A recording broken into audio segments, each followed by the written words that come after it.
Ayo tumrap jeneng Polo. Aku wis duwe pilihan. Wis duwe idamaning ati, wis duwe gantilaning atiku. Banjur sapa Polo Yuwana? Ora ana liya kejaba kowe. Sapa? Kowe Batari Sri Batal Tapur Dewa.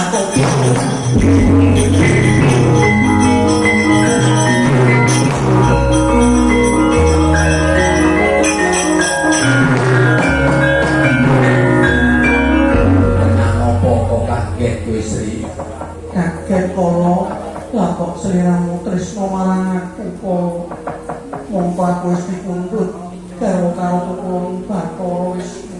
Kanggo kira iki mantis ana nalendra ing Purwocari Prabu Sriwana iku. Mula saka iku wektu dina kuwi pegatan wae karo Wisnu ya. Pegatan karo Wisnu kok lek kira biayane kok tak bayari. Ning nek wis pegat pokoke wis nggawa layang kowe tak ijabi aku ya. Ora bisa Polo Yuwana, ora kaya ngono Polo Yuwana.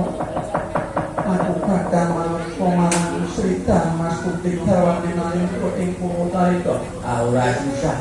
Kene wae ketemu karo aku manut tak pun ya. Tak go bali ning Bukit Pidikan. Ya ning kandang mamure Ora bisa Polo. Jodoranno dipeksa sithik, pokok sithik ora susun kowe seneng karo aku. Witing tresna merga saka kulino ya. Kowe tak tekani pendak sore. Wong montor tak dandake tak bonceng kowe. Wandere sore kowe tak jak tak bonceng dolan ning kutha Mliwis. Ana ngendi? Ana desa Jayan ngene sing kangke. Ono rame akeh bakul kupat tahu, akeh bakul tempe kemul, akeh bakul candau kuwi dari dia opo bakul kacang yono. Yo pendak sore kowe tak jak rono. Nek ora yo ning Kebumen, ning Jadi Baru kowe engko mboro sandangan piye sing akeh. Polo Yuwana ora bisa Polo Yuwana. Aku ora seneng karo kowe Polo Yuwana. Iki kok angel temen. Si apa Polo Yuwana? Manut yo. Ora Polo Yuwana. Lah, kopi torik berkabutan Bindo ora gelem. Lah dene Perwasa monggo.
Jineus Madyaratri